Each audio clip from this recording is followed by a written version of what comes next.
thank you so much for your time. Really appreciate it, carving out a little piece of your schedule for us. Look, Yeah, no John, problem. look, I could spend the entire hour just saying accolades of who you are. Rock and Roll Hall of Fame songwriter for Hall & Oates, part of the best-selling duo of all times. I really could spend just an hour just roaming them down, okay? It's songwriting, Hall of Fame, the whole thing.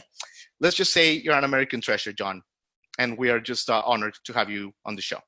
Well, make sure if I'm a treasure, make sure you dig me up every once in a while, all right? All right, sounds good.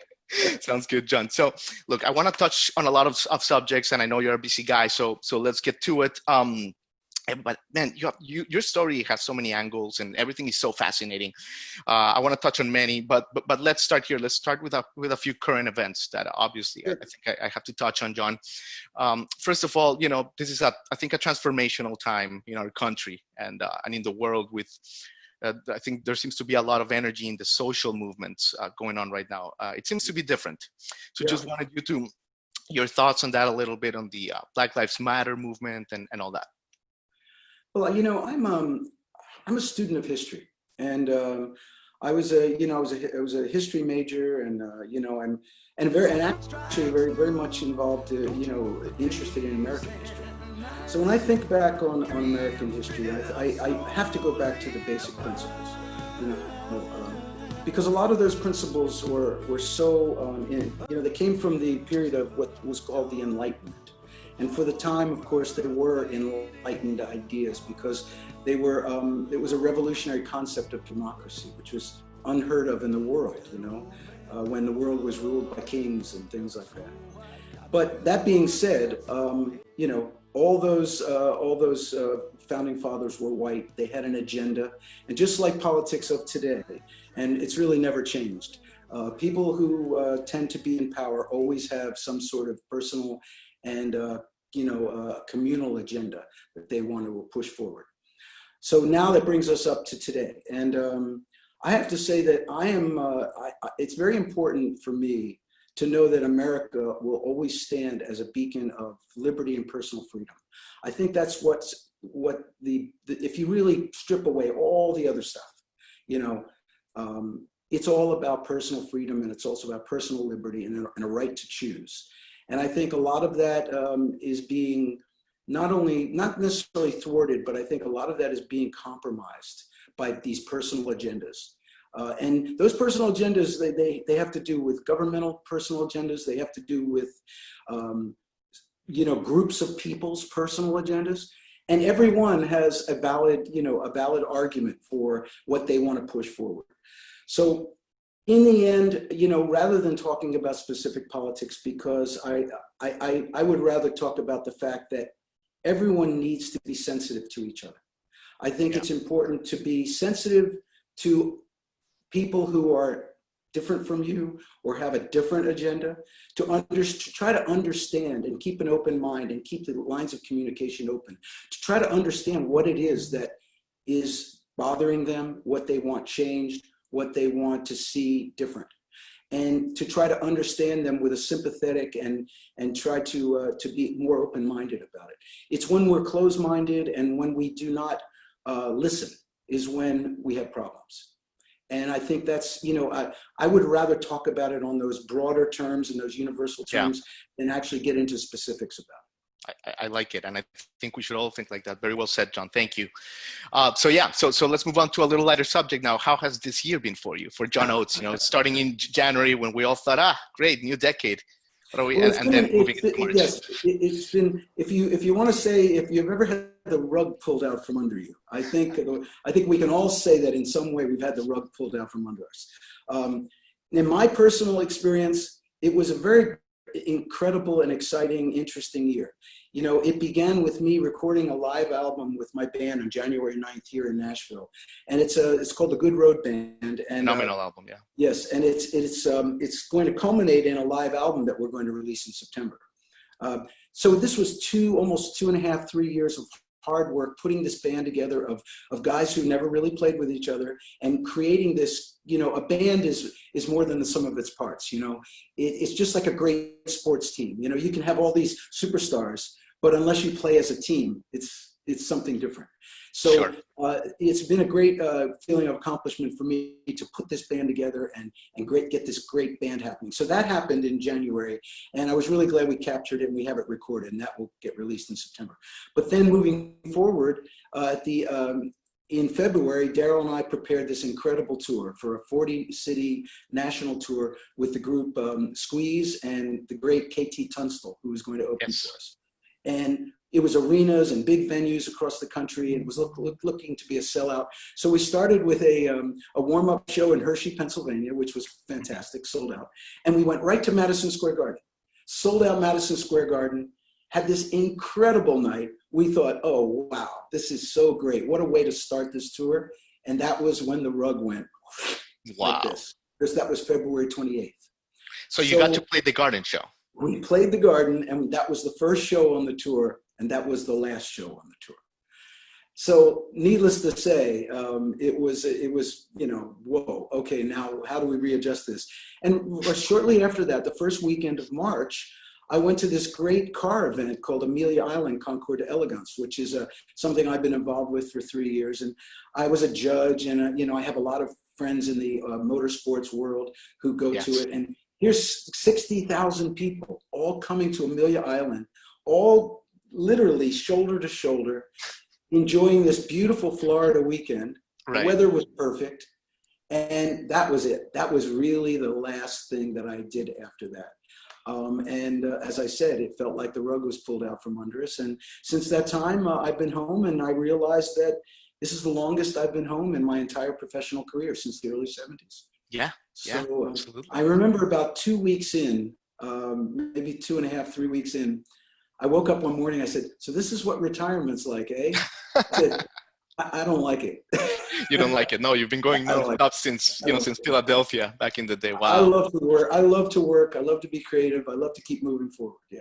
Well, and we appreciate that for sure. We're the big winners of you always moving and bringing out new stuff. So are you in Colorado or are you in Nashville? No, I'm in Nashville right now. We're actually getting ready to go to Colorado. We haven't been out there in a while. We wanted to wait for flights and things like that. But I've been writing a ton. One advantage of being home is that I got a chance to really get more introspective musically, and started to think about the type of songs I was writing, the style of songs, and I wanted to go back to writing something that was meaningful, not only topical about because a lot of the inspiration had to do with being isolated, and I didn't without getting too morbid or too depressing about the subject. I wanted to use that as a catalyst to talk about something bigger. And so it really kick-started my songwriting process, and I've written a lot of songs. Amazing. Can't wait to see what comes out of this period for you, John. Just want to touch on your early life a little bit. So your mom, Anna, Italian immigrant from Salerno, really stunning place, one of the most picturesque, beautiful places in the world. Your father came from English and Moroccan blood. So I'm just curious, when you guys were growing up in Philadelphia, in the suburb, what type of culture was inside from your doors in? Was it like, all these cultures with food, with holidays, or did you guys just kind of wrap your arms around America and like? Well, my father's father was, as you said, was English, but he was stationed on the Rock of Gibraltar. He married a Spanish woman of Moorish Spanish blood, so she was technically Spanish, but she lived on the Rock of Gibraltar. So we had that two sides of the family, but as in most of families that at least in my experience, the mother's side always seems to win. I don't know about you in your family, but it's a universal law. Am I right? Okay. So we actually gravitated more toward the Italian side of the family. And I had an Italian grandmother who I was very close to, and being the firstborn male son in a predominantly Italian family, needless to say, I wore the crown. Sure. The chosen one. So I was, I had some great experiences with my grandmother. She didn't speak English very well, so she spoke to me in Italian, and I can't really speak Italian, but I understand it because she would always talk to me in Italian, and I was the only one allowed in the kitchen when she was cooking. That's a very important place. That's very important. And she would always save me the first meatball. So she took the meatball out of the pot and she would give it to me and on a plate, So it was, it was a very special way to grow up. And I think in a way having that kind of feeling of being special. I think that kind of bolstered my ego and in a way, you know, even as a child, I didn't know that, of course, but I think it gave me a self-confidence that perhaps, you know, I wouldn't have had that not happened. Absolutely, absolutely. And it was around this age maybe that you start getting influenced by Otis Redding, Sam and Dave, The Temptations, Curtis Mayfield, all that stuff, right? How did you get involved with all these records? Well, it was way earlier than that. When I was a really small child, I sang as a baby, as a little kid. I have a recording of me singing a children's nursery rhyme, Here Comes Peter Cottontail, in Coney Island at the amusement park in one of those booths, those phonograph booths. You'd walk in, you'd put money in, you'd sing, and then a record would pop out of the side of the thing. I still have that record. Wow. So my parents kind of recognized that I had some sort of musical talent. And as a very small child, you know, we lived in Pennsylvania, but the rest of the family was in New York. Every weekend, we drove from Pennsylvania to New York because my parents were lonely with their friends and family. And we would listen to big band music. So my first music experience was pre-rock and roll. I'm old enough to remember music before rock and roll. And so you know, when I think of music, I don't think necessarily, it doesn't start with rock and roll for me. It starts prior to rock and roll. And I see the evolution into the early days of swing and doo-wop into rock and roll. And then of course, you know, it was Chuck Berry and Little Richard and Elvis and, you know, and so on and so forth. Moving up to the 60s where of course it was the R&B and the Delta blues and the roots music that came from the Deep South. So, you know, I see music in a very holistic way. I see American music in terms of its, you know, where it started and how it evolved, you know, and that's very much, it's very interesting for me. Oh, absolutely. And I think we see a lot of that full circle in Arkansas in your, and we'll get to that in a second, John, but have to ask you an obligatory Hall & Oates question. Maybe so, I mean, it's a classic story how you met Daryl, but maybe a lot of the people that follow me, they don't know it. Can you just tell us a little bit about that famous night when you were both invited to the Adelphi Ballroom and what transpired? I see you've done your homework. I like it. Yeah, Daryl and I, you know, the Philadelphia music scene was quite small in the 60s. And Gamble and Huff were just getting started. They were basically just out of their teenage years. They hadn't become the Gamble and Huff that we all know today. Daryl had a group called the Temptones, and he was being produced by Kenny Gamble and Leon Huff. And so we went into a small studio and made a single called Girl, I Love You. And I had a group called the Masters, which was basically my high school group that I had played with all through high school. And we pooled together our money and went to a small studio on North Broad Street in Philadelphia. And we recorded our single called I Need Your Love. Both those singles were being played on Philadelphia R&B radio at the time. So to promote those singles, and we didn't know each other, we knew of each other, but we didn't know each other. And to promote those singles, we were individually invited to the Adelphi Ballroom, where a guy named Jimmy Bishop, who was one of the top DJs in R&B radio, was having a teenage dance called a record hop in those days. But it was in a bad area, a bad neighborhood in Philadelphia.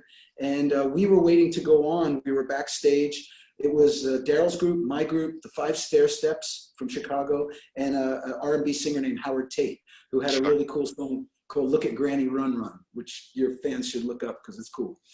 And we were all kind of, you know, in this very small room. And before any of us got a chance to go on and lip sync our singles, a gang fight broke out. And there was shots and screams, and we were like, okay, we're out of here. And me and Daryl's group and my group, we got into an elevator and went straight down to the street level. And we walked out on the street and we're like, okay, we're out, we're out of here. Hey man, I saw you. Yeah, you Temple University. Yeah, I see you now. It was one of those things very quick. And then we ran into each other. We were both going to Temple University and we ran into each other. Daryl's group subsequently broke up. My group broke up. He and I gravitated toward each other and we began to just hang. It wasn't formalized in any way. We didn't really even make music. We shared apartments. We had mutual friends. We hung around together. And later on, we kind of got together formally. But that was until 1970. So for 2 years, we just kind of hung out. Amazing. And of course, Hall & Oates was the name it was written on the mailbox, right? Where you guys lived. Well, our first apartment that we shared together. Yeah.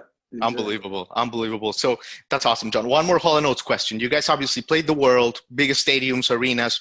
Just want to ask you about a couple of maybe shows that fans may not know about that were crucially important or huge for you personally. Like maybe we can start with Live Aid, like to give you an example, right?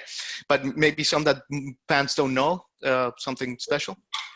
Well, I mean, Live Aid obviously was very Hmm. important because it was the first time that a major rock concert had been broadcast, simulcast around the world. Now, nowadays, we take this stuff for granted. Of course, you and I are talking over the internet. We're being, you know, we can reach the entire universe. But in those days, that didn't happen. So it was revolutionary. Because it was in Philadelphia, there was one show in London.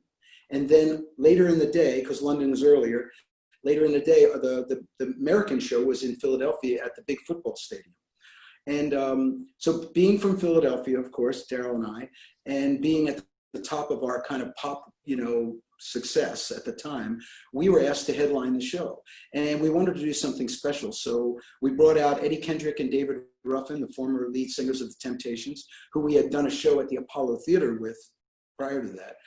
And then Mick Jagger at the time had a solo album out, so he wasn't working with the Stones, and he asked us if we would back him. Amazing. And he was going to bring Tina Turner out as a guest. Of course, we did not know that he was going to rip her skirt off in the process, you know, during Yes. the performance, which was total surprise and very, very cool. So if you ever see the clip, you'll see that. But so we had this incredible headlining spot with, we brought out Eddie, we did a set on our own, brought out Eddie and David, we reprised the Apollo Temptations medley, and then Mick Jagger came out to close the show with Tina Turner.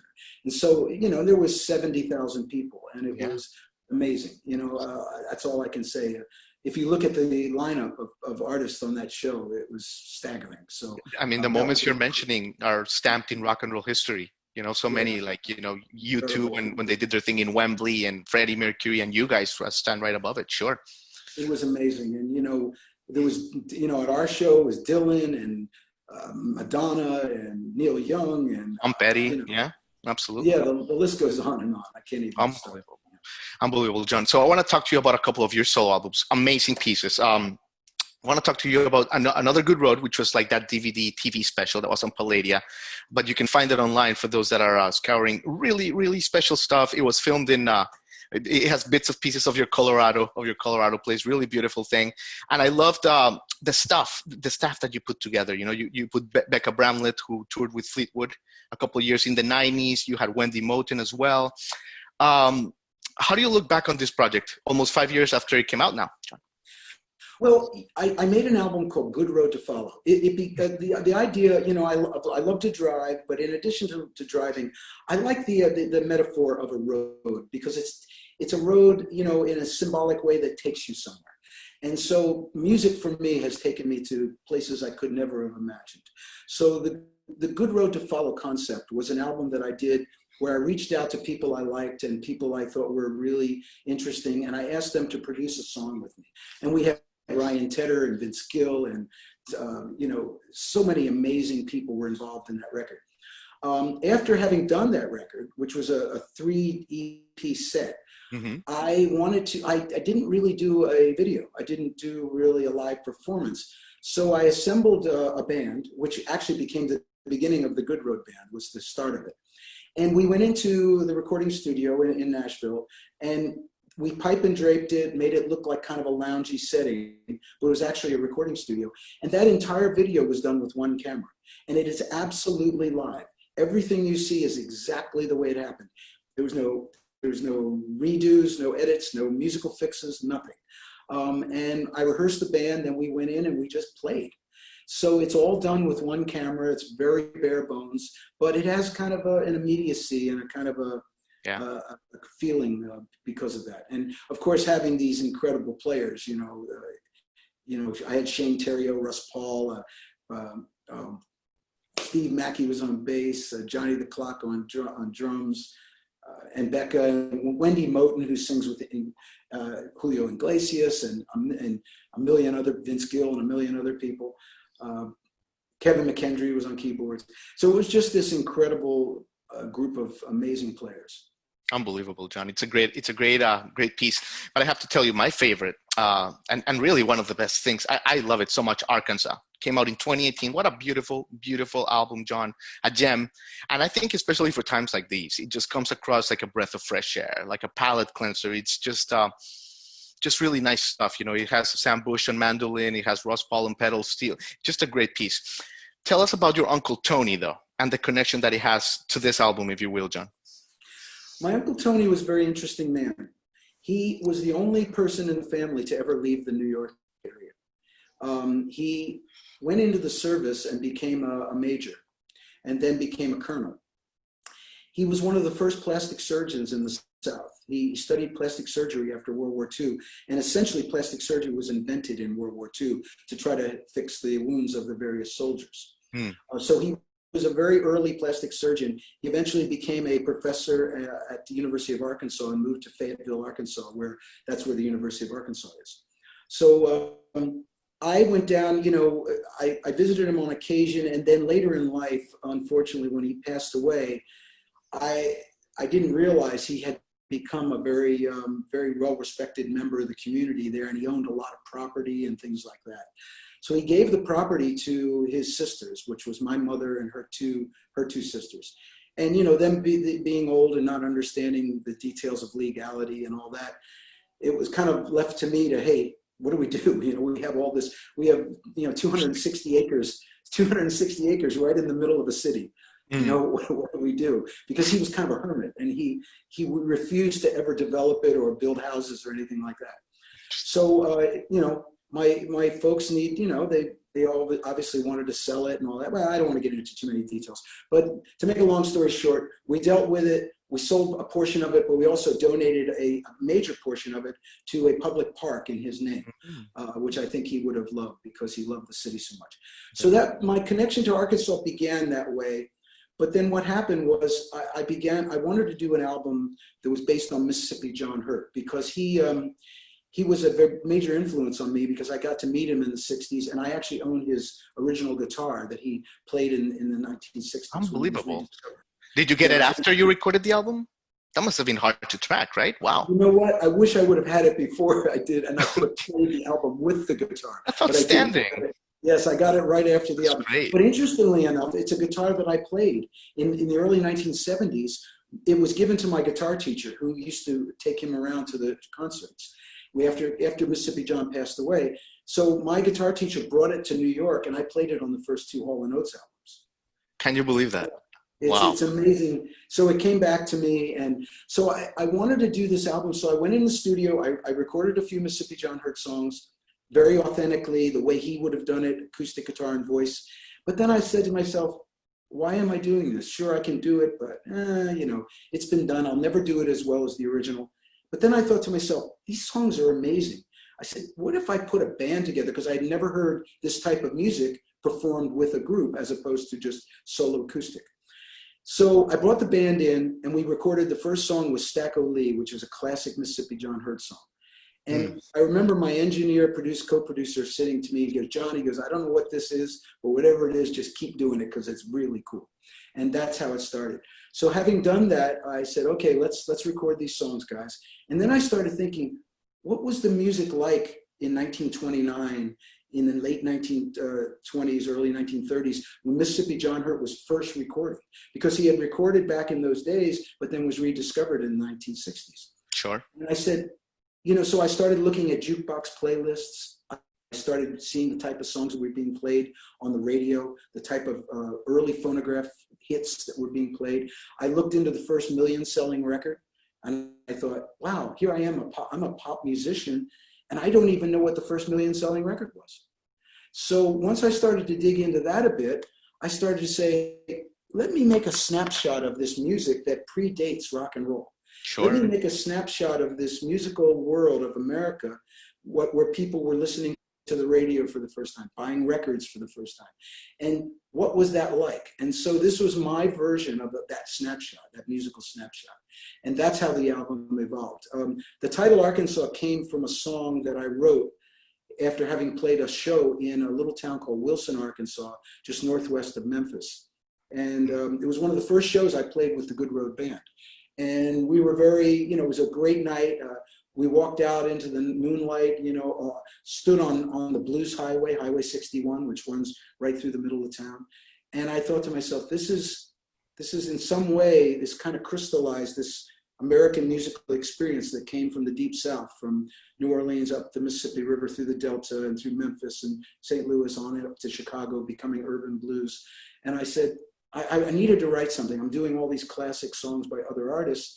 I needed to write something that was my input into that. And I wrote the song Arkansas, and of course I titled the album that. Unbelievable. What an album. What a story. Thanks for sharing that, John. You've been so kind with your time. Just before I let you go, I definitely want to ask you about one of your passions, and that is, of course, cars, right? It's fantastic. First of all, have you seen comedians in cars getting coffee? Jerry Seinfeld show? Yeah, of course you have. Okay, yeah. It's for those that don't know, Jerry Seinfeld is also a car aficionado. Jerry Seinfeld is amazing. He has one of the world's great collections of Porsches. Yeah, so I have just a couple of questions about that. I'm not a car guy, honestly, but of course I have friends that are, and people, I respect them. Do you have different cars for different moods? What's your car to go get milk? My car to go get milk is none of the cars that I keep hidden away in the garage. I can trust me on that one. Yeah. I drive I'm a fan of, I have to say, I'm a fan of German cars. I like high performance. I like efficiency. I like high technology. I have an Audi RS5 Sportback, which is a amazing car because it can do everything. It's basically a big hatchback where I can put amplifiers and guitars and equipment in. It can scare the living daylights out of you with speed and power if you want. And if you want to drive around and listen to the radio and be comfortable, you can do that too. So it's kind of a do-all kind of great automobile. But I have some other cars that I use when I want to drive on the country roads. Yeah, definitely. Like, I want to ask you about the one you got for your 70th birthday real quick. The red, the red Rod Emery. Like, there's no words to describe the beauty. Like, that is a jewel. I don't know. My thesaurus is malfunctioning. Anything you want to say, that car, it is. Your thesaurus is malfunctioning. It's malfunctioning to describe that car. Jesus Christ. What a beautiful car, John. Where do you drive? Like, when's the last time you've driven it? Like, how do you manage such a car? What a beauty. I drove it last Saturday with some friends. We took a drive. That is that experience. It's, the car is the culmination of the experience that went into building it. I was approaching my 70th birthday, and being a car fan, I realized it just happened to coincide with Porsche's 70th anniversary. The Porsche company started in 1948, and that's when I was born. And I thought, wow, kind of interesting. What if I build a car that goes along with my birthday and the origins of the Porsche? So the origins of the Porsche's first cars was the Porsche 356. That was their first model. And so I was in LA, and I was doing what all car people do, go on the internet and looking at pictures of cars on Instagram. And I saw some cars that were built by a guy named Rod Emery in North Hollywood, California. And I had a day off, and I looked up his contact, and I called him. And I said, hey, you build amazing cars. Would you mind if I came out and looked? And he said, come on. And so I drove to North Hollywood, and I went in, and my mind was blown. I went, oh, no. And I saw these cars. In fact, I took our drummer, the Whole Nuts drummer, with me, because he's a car guy too. And he was like, John, he goes, are you getting one of these? And I said, I don't know yet, but this is amazing. So Rod was incredibly gracious, and he said, would you like to drive one? So, it was like putting the gasoline needle in your arm, So I drove one of his cars, and I was like, okay, this is too much. So we began the conversation. What could we do? What could we do? And I told him I'd like to build a car, and he said, okay. He said, tell me what you want. And we started out very simply. I said, I want a convertible. I don't know what it is yet, but I want a convertible. He said, okay. He said, let me find you one. And the first step is to find a donor car. You have to find something that he can start with. He found a wrecked car in a barn in Texas. The front end was crushed in. And he said, I think I found a perfect car for you. Do you want it? And I said, yep. So I bought it. He shipped it from Texas to California, and the process began.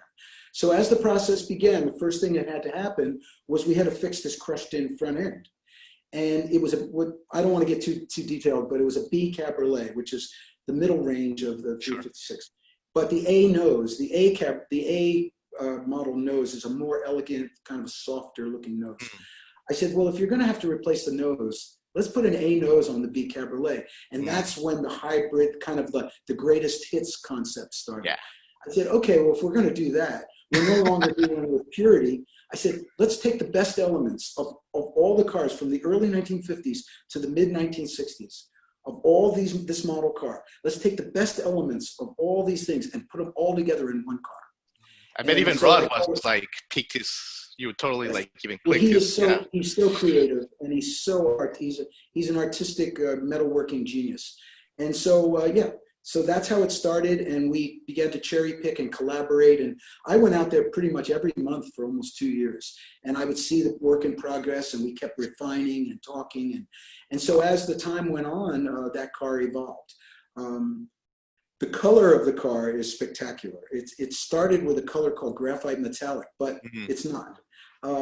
Because we went with this cognac brown interior, and I wanted to pick up the color from the interior onto the exterior paint. So we wanted to mix a bronze into it. So many people all over the world have been asking what that color is, and we won't tell anybody. We won't give anyone the code for magic sauce, because it's very, very special. So when you see it in person, it's pretty spectacular.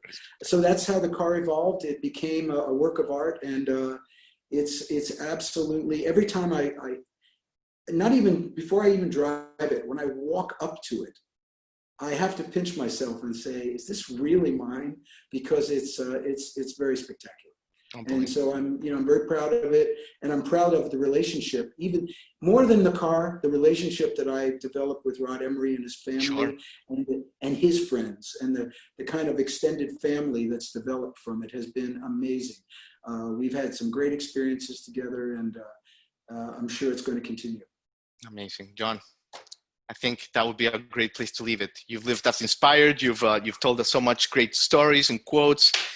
And yeah, so generous for your time, John. This has been super enjoyable, man. Well, you know what I appreciate you really doing your homework and being prepared. I do a lot of interviews, so it's always exciting and more fun to talk when I know someone actually understands what's going on. So well, absolutely. No, well, you're an icon. So thank you, John, and best of luck in Colorado and with the rest of this year, and can't wait for all the projects that you talked about. Thanks, man. Well, I hope to see you in Florida. Absolutely. Take care. Later. Bye.